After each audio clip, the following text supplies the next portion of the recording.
আগামীকালকে থেকে এক নতুন বাংলাদেশ দেখতে যাচ্ছি আমরা আবারও। দর্শক, হঠাৎ করেই আমাদের ডক্টর মোহাম্মদ ইউনূস সাহেব এক জরুরি বৈঠকের পর এক গুরুত্বপূর্ণ সিদ্ধান্ত নিয়েছেন। বাংলাদেশের প্রাণপ্রিয় সেনাবাহিনীকে মাঠে নামানো হচ্ছে, আর শুধুমাত্র ন্যাচুরালি নামানো হচ্ছে না, দীর্ঘদিন যাবৎ পর ম্যাজিস্ট্রেসি পাওয়ার দিয়ে তাদেরকে মাঠে নামানো হচ্ছে। তো কেন হুট করে এই ডিসিশন, সেটা এই মুহূর্তে বাংলাদেশের মানুষ মোটামুটি নিজেরাও বুঝতেছে। সেনাবাহিনী আসলে এই ম্যাজিস্ট্রেসি পাওয়ারের আওতায় কি কি করতে পারবে আর কি কি করতে পারবে না। তো আমরা যেটা বেসিক্যালি কি কি করতে পারবে সেটার মধ্যে এত কিছু আছে যে আপনি আশ্চর্য হয়ে যাবেন যে ওয়ান কাইন্ড অফ সুপ্রিম পাওয়ার সেনাবাহিনীকে দেওয়া হয়েছে। তো মাঠে নেমে গেছে সেনাবাহিনী। এ কি করলো ডক্টর ইউনূস? একই পাওয়ার দিল ডক্টর ইউনূস, তাদের কি ম্যাজিস্ট্রেট ক্ষমতা দিল, সে ক্ষমতার মধ্যে তারা কি কি ক্ষমতা পাবে, তারা কি কি করতে পারবে, এই বিষয়টি জানতে হলে পুরো ভিডিওটি দেখতে হবে। তাহলে দেরি না করে ভিডিওটি শুরু করা যাক। আসসালামু আলাইকুম, আমি নাইম, দক্ষিণ কোরিয়া থেকে। ব্রেকিং নিউজ, আগামীকালকে থেকে এক নতুন বাংলাদেশ দেখতে যাচ্ছি আমরা আবারও। দর্শক, হঠাৎ করেই আমাদের ডক্টর মোহাম্মদ ইউনূস সাহেব এক জরুরি বৈঠকের পর এক গুরুত্বপূর্ণ সিদ্ধান্ত নিয়েছেন। বাংলাদেশের প্রাণপ্রিয় সেনাবাহিনীকে মাঠে নামানো হচ্ছে, আর শুধুমাত্র ন্যাচুরালি নামানো হচ্ছে না, দীর্ঘদিন যাবৎ পর ম্যাজিস্ট্রেসি পাওয়ার দিয়ে তাদেরকে মাঠে নামানো হচ্ছে। তো কেন হুট করে এই ডিসিশন, সেটা এই মুহূর্তে বাংলাদেশের মানুষ মোটামুটি নিজেরাও বুঝতেছে। রাজধানী সহ আগামীকালকে থেকে রাত 12টার পর থেকে সারা দেশে বাংলাদেশ সেনাবাহিনীকে বিশেষ ক্ষমতা দিয়ে মাঠে নামাচ্ছে সরকার। আর এই ক্ষমতাটা হচ্ছে কি, নির্বাহী ম্যাজিস্ট্রেটের যে ক্ষমতাটা আছে সেটা সেনাবাহিনীর কমিশনপ্রাপ্ত কর্মকর্তাদের এই ক্ষমতা দেওয়া হয়েছে। জনপ্রশাসন মন্ত্রণালয়ের এক প্রজ্ঞাপনে এইমাত্র এই সিদ্ধান্ত জানানো হয়েছে, এবং কি এই সিদ্ধান্ত আজ থেকে কার্যকর শুরু হয়ে গেছে। সময় কতক্ষণ? আজ থেকে আগামী 60 দিন, প্রায় 2 মাস, প্রায় না 2 মাসে সেনাবাহিনী ম্যাজিস্ট্রেসি পাওয়ার নিয়ে রাজপথে থাকবে। কোটা সংস্কার আন্দোলনকে ঘিরে আপনার গত 19 জুলাই থেকে সারা দেশে সেনাবাহিনী মোতায়েন এবং কারফিউ জারি করা হয়েছিল। এরপর ছাত্র অভ্যুত্থানে 5ই আগস্ট আওয়ামী লীগ সরকারের পতন হয়। 3 দিনের মাথায় 8ই আগস্ট ডক্টর মোহাম্মদ ইউনূস তিনি এই দায়িত্ব নেন। আর এরপর দায়িত্ব নেওয়ার পর সবচেয়ে বেশি যে ঝামেলাগুলো পোহাচ্ছেন সেটা হচ্ছে কি, আমাদের পুলিশ প্রশাসন অনেকটা ডিএক্টিভ ভূমিকায় আছে। হয়তো আমাদের থানাগুলোতে আমরা পুলিশ দেখছি, কিন্তু পুলিশের যে কার্যকরী ভূমিকা সেটা কিন্তু অনেক জায়গায় নাই। আবার অনেক জায়গায় বিএনপি ক্ষমতায় আসবে মনে করে স্থানীয়ভাবে বিএনপির নেতাকর্মীরা, আবার অনেক জায়গায় আওয়ামী লীগ ক্ষমতাচ্যুত হয়ে গেছে, কিন্তু তারপরেও লোকাল থানাগুলোতে নিজেদের আধিপত্য বিস্তার করে নানান ধরনের মামলা, মিথ্যা মামলা, আবার অরিজিনাল মামলা, সবকিছুর সমন্বয় ঘটাচ্ছে। পাশাপাশি বিভিন্ন জায়গায় রাষ্ট্রীয় প্রতিষ্ঠান ভাঙচুর, অপ্রয়োজনীয় বিক্ষোভ, একটা হযবরল সিচুয়েশন কিন্তু বাংলাদেশ দেখছে। মানুষ নিরাপত্তাহীনতায় ভুগছে, জায়গায় জায়গায় সমস্যা হচ্ছে, অনেক জায়গাতে চাঁদাবাজরা আবারও অ্যাক্টিভ হয়েছে। তো এই সকল সিচুয়েশনকে শান্ত করার জন্যই বেসিক্যালি আপনার এই সেনাবাহিনীকে ম্যাজিস্ট্রেসি পাওয়ার দিয়ে রাজপথে নামানো হয়েছে। তো ম্যাজিস্ট্রেসি পাওয়ারটাতে সেনাবাহিনীর কি কি করার সুযোগ আছে?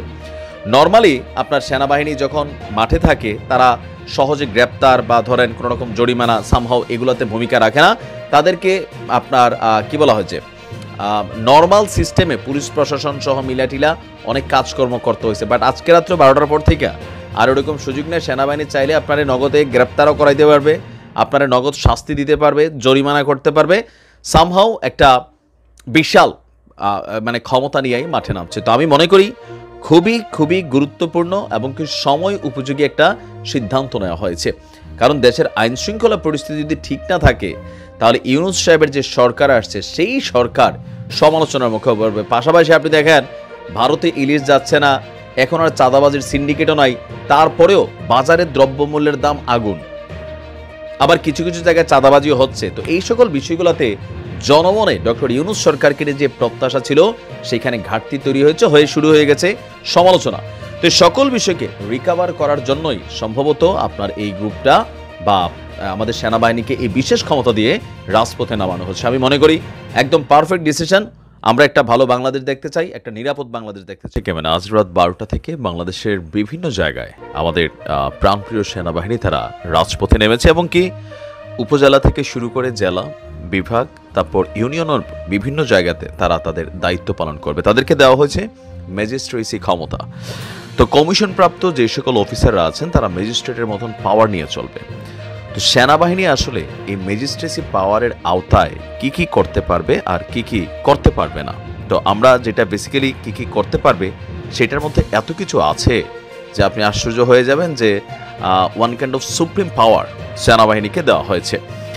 সেনাবাহিনীর নির্বাহী ম্যাজিস্ট্রেটের ক্ষমতাপ্রাপ্ত কর্মকর্তারা ফৌজদারি কার্যবিধির 1898 এর 64, 65, 83, 84, 86 আরও বিভিন্ন ধারাগুলোতে অপরাধগুলো বিবেচনায় নিতে পারবেন বলে জানানো হয়েছে। ধারা 64তে কি করতে পারবে? ম্যাজিস্ট্রেটের উপস্থিতিতে অপরাধ সংগঠনকারী যে কোনো ব্যক্তিকে গ্রেপ্তার করার বা গ্রেপ্তারের নির্দেশ দেওয়ার এবং নিজস্ব হেফাজতে নেওয়ার ক্ষমতা রাখে। মানে আপনাকে চাইলে সেনাবাহিনী গ্রেপ্তার করতে পারবে, অথবা নির্দেশ দিতে পারবে, অথবা আটকে রাখতে পারবে। এটা হচ্ছে 64। 65 ধারাতে কি আছে? গ্রেপ্তার করার ক্ষমতা বা তার উপস্থিতিতে গ্রেপ্তারের নির্দেশনা যার জন্য তিনি গ্রেপ্তারি পরোয়ানা জারি করতে পারবেন। ধারা 83, 84, 86 ওয়ারেন্ট অনুমোদন করার ক্ষমতা বা ওয়ারেন্টের অধীনে গ্রেপ্তারকৃত অভিযুক্ত ব্যক্তিকে অপসারণ আদেশ দেওয়ার ক্ষমতা। যদি কাউকে ভুলভাল কেউ গ্রেপ্তার করে সেক্ষেত্রে সেনাবাহিনী নিজেই সেই ব্যক্তিকে ছেড়ে দেওয়ার তাৎক্ষণিক ক্ষমতা রাখে। ধারা 95(2) নথিপত্র ইত্যাদির জন্য ডাক ও টেলিগ্রাফ কর্তৃপক্ষের দ্বারা অনুসন্ধান এবং আটক করার ক্ষমতা। ধারা 100 ভুলভাবে বন্দী ব্যক্তিদের হাজির করার জন্য অনুসন্ধান অথবা ওয়ারেন্ট জারি করার ক্ষমতা। মিথ্যা মামলা যারা দিচ্ছেন তাদের জন্য কিন্তু এই ধারাতে বড়ই দুঃসংবাদ আসছে। ধারা 105 সরাসরি তল্লাশি করার ক্ষমতা। তার উপস্থিতিতে যে কোনো স্থানে অনুসন্ধানের জন্য তিনি সার্চ ওয়ারেন্ট জারি করতে পারেন। মানে এই যে পাওয়ারগুলো খুবই সুপ্রিম পাওয়ার। ধারা 107 শান্তি বজায় রাখার জন্য নিরাপত্তার প্রয়োজনীয় ক্ষমতা। 109 ভবঘুরে এবং সন্দেহভাজন ব্যক্তির ভালো আচরণের জন্য নিরাপত্তার প্রয়োজনীয় ক্ষমতা। 110 ভালো আচরণের জন্য নিরাপত্তা প্রয়োজনীয় ক্ষমতা। ধারা 126 জামিনের নিষ্পত্তি করার ক্ষমতা। খুব সুন্দর পাওয়ার দিয়েছে। ধারা 127 বেআইনি সমাবেশ ছত্রভঙ্গ করার আদেশ দানের ক্ষমতা। মানে এখন থেকে যদি কেউ সমাবেশ করতে চায় সামহাও সম্ভবত সেনাবাহিনীর অনুমতিগত কোনো একটা ইস্যু আছে। ধারা 128 আপনার বেআইনি সমাবেশ ছত্রভঙ্গ করার জন্য বেসামরিক শক্তি ব্যবহার করার ক্ষমতা। যারা জায়গায় জায়গায় খালি প্রটেস্ট করছেন তাদের জন্য কিন্তু এটা মাথায় রাখবেন। ধারা 130 আপনার একই। ধারা 133 স্থানীয় উপদ্রবে ক্ষেত্রবিশেষে ব্যবস্থা হিসাবে আদেশ জারি করার ক্ষমতা।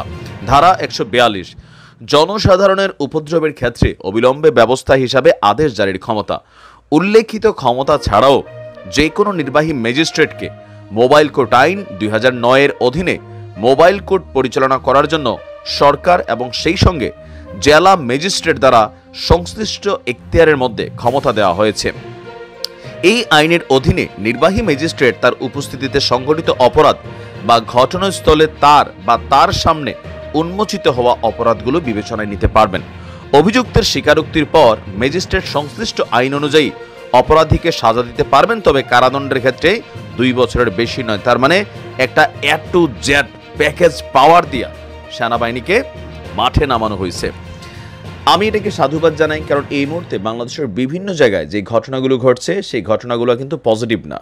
এতে সাধারণ মানুষ নিরাপত্তাহীনতা ভুগছে, ব্যবসায়ীরা নানান জায়গায় ঝামেলায় পড়ছে, তারপর উটকু খুটকু নানান ধরনের আন্দোলন, বিভিন্ন জায়গায় মানে জনজীবন বিপর্যস্ত। আমরা আশা করি সেনাবাহিনী তাদের দায়িত্ব আগামী 60 দিন সঠিকভাবেই পালন করবে। অপরাধী যেই হোক, যেই দলেরই হোক, তাদের বিরুদ্ধে ব্যবস্থা নেবে।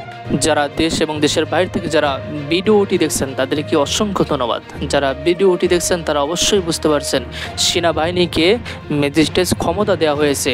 সেনাবাহিনী যদি চায় গ্রেপ্তার করার ক্ষমতা তাদেরকে দেওয়া হয়েছে, তাদেরকে জরিমানা ক্ষমতা তাদেরকে দেওয়া হয়েছে।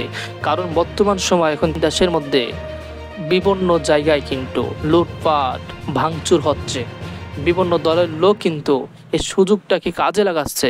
ডক্টর ইউনূস এর সময় কিন্তু খুব সুন্দর একটা সিদ্ধান্ত নিয়েছেন যে সেনাবাহিনীকে ম্যাজিস্ট্রেট ক্ষমতা দিয়েছেন। কারণ দেশে এখন শান্তি ফেরাতে হলে অবশ্যই কঠোর হতে হবে। এই দেশের মধ্যে এখন শান্তি ফেরাতে হলে অবশ্যই কঠোর হতে হবে। এই সিদ্ধান্ত নিয়েছেন, খুব সুন্দর একটা সিদ্ধান্ত নিয়েছেন যে সেনাবাহিনী যদি কোনো জায়গায় কোনো মারামারি, ভাঙচুর, লুটপাট তারা যদি দেখে, তাহলে অবশ্যই তাদেরকে গ্রেপ্তার করতে পারবে, তাদেরকে জরিমানা করতে পারবে, অনেক কিছু তাদেরকে ক্ষমতা দেওয়া হয়েছে। তারা জামিন করতে পারে, মিথ্যা মামলা দেওয়া হচ্ছে, যারা মিথ্যা মামলায় আটক আছে যারা, তাদেরকে জামিন পরিমাণও তারা করতে পারবে। অনেকে কিন্তু মিথ্যা মামলা দিচ্ছে, সেক্ষেত্রে কিন্তু যারা মিথ্যা মামলা দিচ্ছে তাদের কিন্তু এখন লাভ নেই। তারা সেনাবাহিনী চাইলে সত্য যেটা তারা জামিন দিতে পারবে। সেজন্য ডক্টর ইউনূসকে অসংখ্য ধন্যবাদ এরকম একটা সিদ্ধান্ত নেওয়ার জন্য। যারা ভিডিওটি দেখছেন তাদের মতামত অবশ্যই কমেন্টে জানাবেন।